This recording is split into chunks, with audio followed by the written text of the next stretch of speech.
Hindi talaga po mga kababayan makamove on si Inday sa confidential funds. Bakit niya, Mr. Maravillas? Naubos na lang yung panahon ni Inday sa kakapaniwanag, kaka-justify ng kanyang confidential funds. Ayan po, mga kababayan, yung balita ngayon. Sara Duterte, no to arbitrary time frames for confidential funds. Ano niya, Mr. Maravillas, ang ibig sabihin ni Inday? Ang ibig niyang sabihin, mga kababayan, wala niyang question kung isang araw o isang taon. Walang question sa time frame, sa pagwaldas.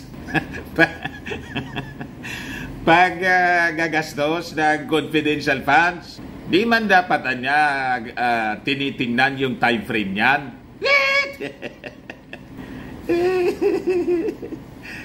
Yan po, mga kababayan, kontra siya sa time frame. Dapat niya, sige lang niya nagsige.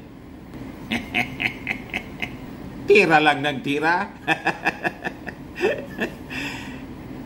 Katakot naman niya, Mr. Maravillas pala ito siya, no? Si Inday, halimawan niya sa paggastos ng confidential funds.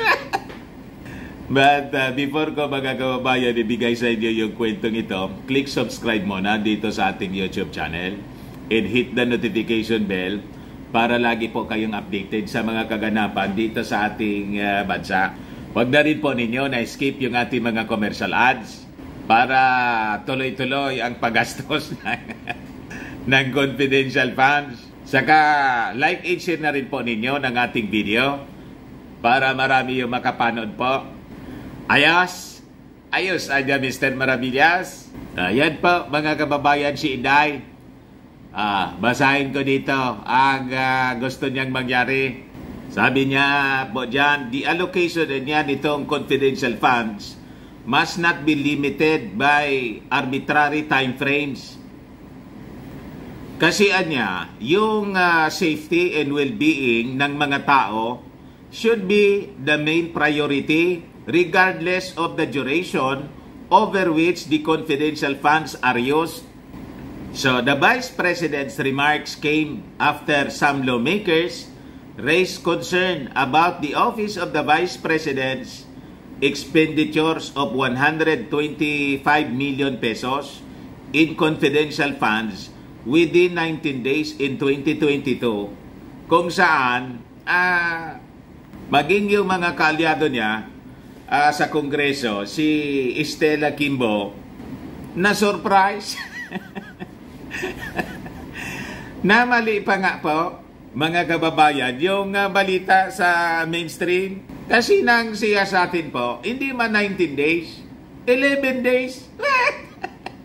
Siyempre, takang-taka mga kababayan yung mga congressmen kung paano ginastos in just 11 days yung 125 million. Nang ibig sabihin, 11 million per day. Siyempre, yung mga congressmen magdidemand kung paano nangyari. From the taxes yan ng mga mamamayang Filipino. At saka po, record-breaking siya. Wala mang ganon sa history ng paggastos ng confidential funds. Mga kababayan na ganon. Ganon kabilis. Simbilis ng kidlat. Pero sabi ni Inday po doon sa kanyang speech, naimbita siya mga kababayan doon sa Butuan City na magsalita sa harap ng mga pulis. Ayan po, mga kababayan, si Inday, wala man na niya problema. Kung halimbawa isang araw lang, sabi niya dyan, it matters not whether it takes 1 day or 1 year of spending. What truly matters niya is the safety and security of our people. We cannot cap the importance of protecting our citizens based on arbitrary time frames. Wala niyang question kung isang araw lang yan, ubusin natin. Ang importante niya yung kaligtasan ng ating mga mamamayan. May punto naman siya doon, mga kababayan. Kaya lang po, inalis sa kanya po yung confidential funds. Unang-una, wala man yun sa kanyang mandato. Yun ang rason ng Kongreso po. Yung Office of the Vice President, tapos yung DepEd. Ba't mo naman bibigyan ng confidential fund na limpak-limpak na salapi? Umabot ng 650 million pesos po combined. Abang yung Philippine Coast Guard, 10 million lang po per year. Yung DND po, yung Department of National Defense, 400 million plus lang po. Madaling sabi po, misplaced yung pagbibigay ng allocation. Kaya sabi po ni Congresswoman Garin, ayan anya tuloy, maraming nakikioso.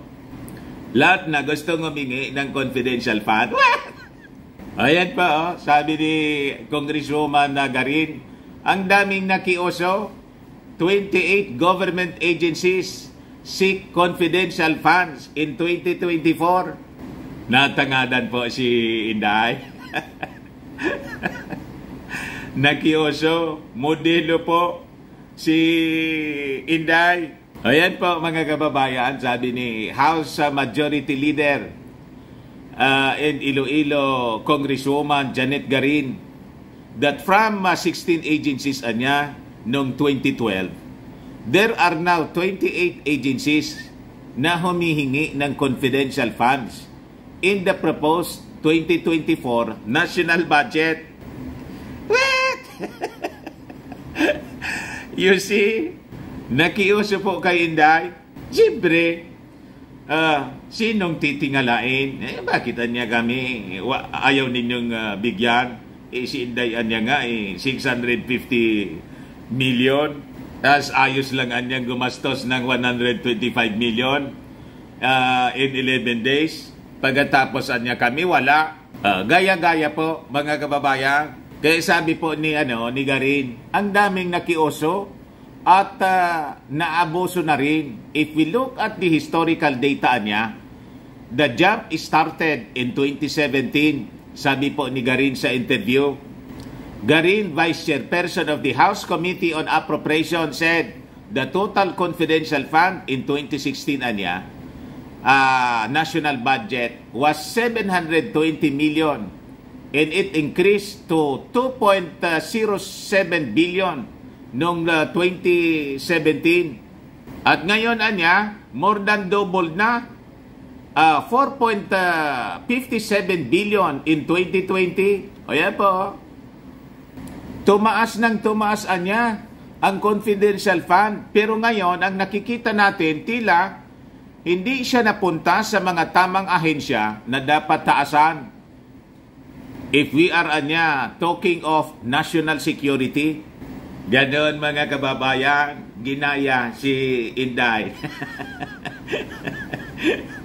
ng ibang mga agencies, mga kababayan, lahat gusto humingi. Sabi diyan, the Department of Budget and Management earlier said that the confidential in intelligence fund under the proposed 2024 budget amounts to 10.14 billion po. Sabi ni Garin, kailangan na i-redirect natin itong mga confidential funds of agencies that do not require them toward the government's anti-smuggling campaigns, support essential activities of the Philippine Coast Guard and yung Bureau of Fisheries and Aquatic Resources and the safeguarding nitong West Philippine Sea. Kailangan na i-redirect natin doon sa mga agencies na talagang may pangangailangan ng intelligence fund. Kasi yun ang kanilang mandato. Yung OBP, pagkatapos yung DepEd, wala man ganong mandato. Kaya yung pag-alokar pa lang po ng confidential fund sa OBP saka sa DepEd, dati nang mali. Hindi man tunawad po si Inday. Sanay kasi siya sa confidential funds kasi 4 billion yung confidential funds na inubos niya nung mayor pa siya sa Davao. Top-notcher siya, mga kababayan, sa paggastos ng confidential funds. Na-spoil po. So sabi dyan mga kababayan Inday, at the police event, Duterte staunchly defended the vital role of confidential fund in ensuring the nation's security and development.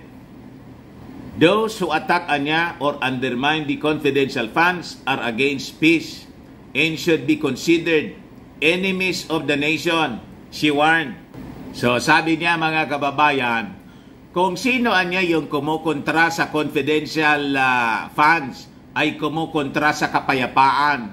Kung sino man ang kumukontra sa kapayapaan ay kalaban ng bayan. Kaya nga po inaalis sa inyo yung confidential funds. Kasi para yon sa pag-insure sa security ng ating bansa tulad ng sinabi po ninyo, yung OBP at saka DepEd, wala man pong mandato to ensure the nation's security. Wala sa mandato po ninyo. Mandato yun po ng Armed Forces, ng National Defense, ng National Security Agency, ng NICA, ng Philippine Coast Guard. Kaya nga po, doon po ibibigay. Tama? Hindi sa DepEd, saka sa Office of the Vice President. Yung confidential funds po ninyo, pati tree planting ng Office of the Vice President, pinunduhan galing sa confidential funds. At yung mga binibigay-bigay sa mga tao ninyo, mga humihingi ng tulong, trabaho naman po yon ng DSWD. Duplication po yung ginagawa ninyo. Sabi niya dyan mga kababayan, we must remain committed to providing the necessary resources for our security forces to fulfill their duties in protect our nation. Sabi po niya, ayan o. Ayan po ang sabi niya. Kaya nga po inalis sa inyo. Ibinigay doon sa ating security forces.